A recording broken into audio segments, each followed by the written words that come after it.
Hello everyone and welcome to my very first YouTube guide about Magicka Sorcerer in the Shadows of the Hist patch. This will be an extension to my original written guide in Tamriel Foundry, which will be also updated by the time I upload this video.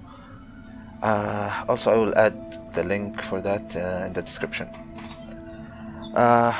We will be going over race, gear, skills, champion points, and rotation. First of all, we'll start with the race. I do recommend Dark Elf. You could go either Dark Elf or High Elf, but the Dark Elf is basically for the extra flayed damage you can get and a little bit more frost and shock damage. High Elf will give you here 4% on all elements. The reason I recommend Dark Elf is because we have multiple skills that deals flame damage, which helps quite a bit. Like I think both races, are equally powerful. You may get 1% more Magicka from High Elf, but you can have that extra little damage from the flame damage. With food buff and spell power potion and Hondegus, I'll be sitting at 45 almost 6k Magicka, 18.3k health. Stamina is not really relevant. We have 2577 spell damage, 58.7% critical spell critical chance. We do run Shadow and Thief Mondo Stones, and we have around 900 Magicka recovery. The sustain is not really a problem with this build as long as healers can apply Elidrain and Siphon, throwing orbs here and there. Like, it's not really a big issue since we don't use Kina anymore. Now coming to gear, we are running like slightly different from what other sorcerers using at the moment. We have 5 Twiceborn Star, all in Divines of course,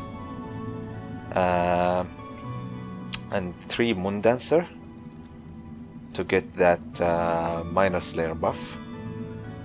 We are also using 3 Willpower, 2 Rings, and 1 Staff. The staff is enchanted with this increased weapon damage and spell damage by 348 for 5 seconds. The jewelry all enchanted with spell damage.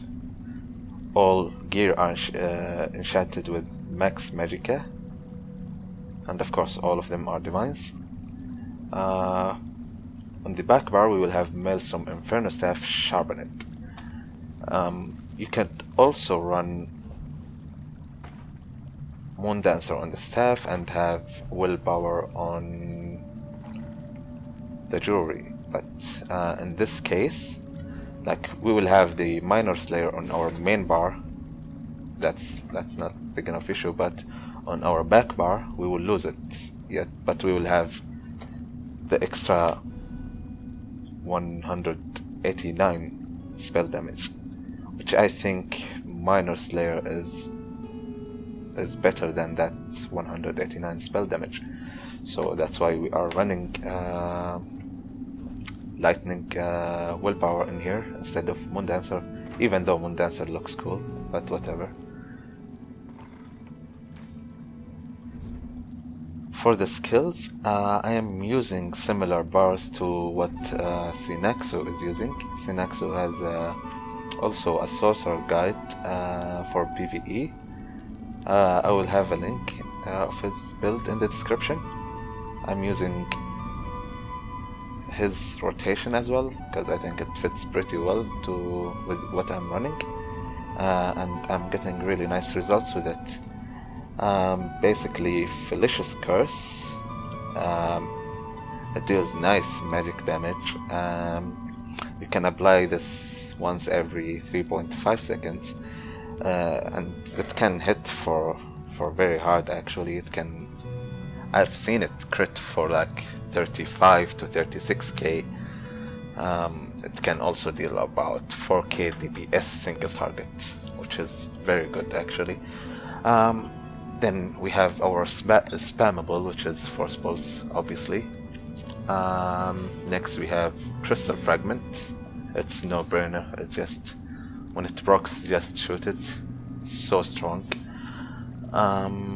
Next is bounty, I guess, for the extra max Magicka and a light, obviously, and shooting star. Also flame damage. That's one of the reasons we are going dark elf in here.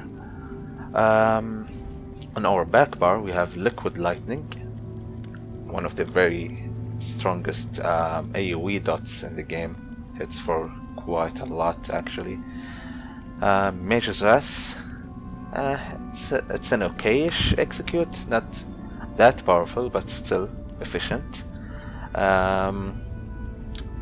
If you are going to execute a boss, for example, with this, you will need to keep your dots up while executing. So to get the highest damage possible in execute phase, you will need to keep liquid lightning and blockade of fire all the time. Next is blockade of fire, not fully leveled, but almost close. Deals flame damage, which is one of the reasons also that we went on with Dark Elf. It can be buffed as well from engulfing flames from DK. Applying engulfing flames on a boss will result, that boss will also get the burning status. Having that will make this ability deal 20% more damage and 10% from engulfing flames itself, so that's 30% more damage on blockade of fire. And this is the main reason we have Inferno Staff and not Lightning Staff in our back bar. Of course, Bound Aegis, Analyte, and Overload. We are using here Overload just for the extra power we can get. We are not using it at all like as an LT. There are some stuff that you want to consider or you need to know about is this passive here, Trifocus. At the bottom you can see fully charged shock, heavy attack damage nearby enemies for 133% of the damage done. Basically, if there are like multiple mobs beside each other doing heavy attack with a lightning staff, will deal quite a lot AoE damage, and this is quite nice in boss fights that have some kind of AoE damage, like the first boss in Mauve Lorcage. When the cats spawn, you don't need to equip to slot Pulsar on anything, you just keep your single target abilities, and when the cats spawn, you can just heavy attack, and the splash damage from this passive will just melt those cats with insane amount of damage. Also, what makes this special is on second bar, since we have Maelstrom Inferno Staff, the Crushing Wall enchantment says targets affected by Wall of Elements take 1341 additional damage from your light and heavy attacks. This also affected by the this passive, the fully charged shock heavy attack damage nearby enemies for 133% of the damage done. Like, it will also get buffed by the Maelstrom weapon, makes it hits even more harder than it is. Also, you need to obviously have the passives from all your class trees. and Destruction Staff, Light Armor, Mage's Guild, Undaunted, and Racial, and of course the medicinal use in alchemy. For the champion points, in the green tree we are running 100 points into Magician, the rest into Arcanist for the extra Magicka recovery. Also, it's nice to have this handy passive if you are farming or gathering materials. For the red tree, it really depends on what you are running. For example, in Mauve Lorcarge, I'm running 100 Elemental Defender and the rest into Spell Shield, because nothing really there have a poison or disease damage, and tanks usually take all the mobs, so you don't really get that much physical damage. For the blue tree, we are having 100 points into Elemental Expert, 46 into Elfborn, 20 into Spell Erosion, 1 into Staff Expert, and 10 into Thaumaturge. For this tree, I used a Sire's spreadsheet regarding the optimal distribution of champion points. I will also have a link of that in the description.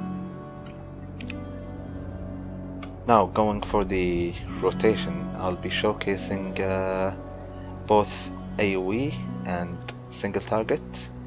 The AoE will be on the zombie boss in Spindle Clutch, and the single target will be also in Spindle Clutch on Bloodspawn.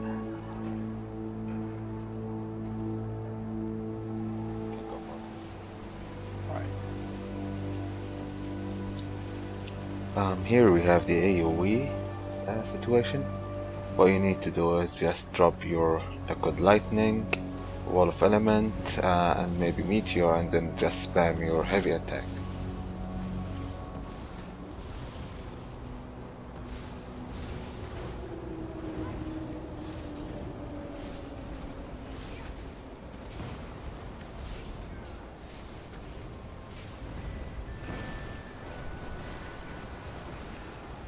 They melted.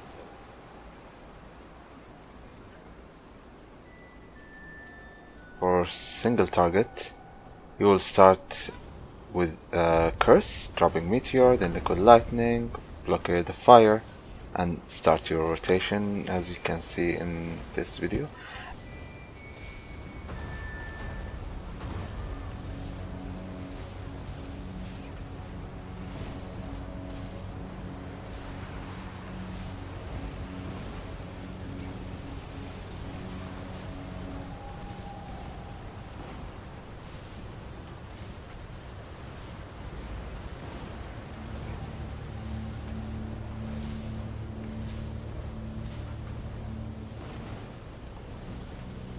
Oh my god, I fucked up at the end. We can reset it.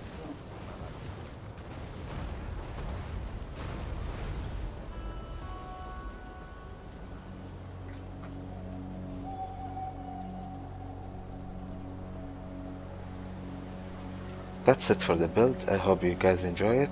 If you have any questions, let me know. I will try to answer them. I'd like to thank Paul and Silava for helping me test tons of stuff regarding Sorcerer and making this build. Also special thanks to Zerk for helping me record my rotation on Bloodspawn. I will try to upload more parses from trial bosses to show this build in action. And yeah, see you next time.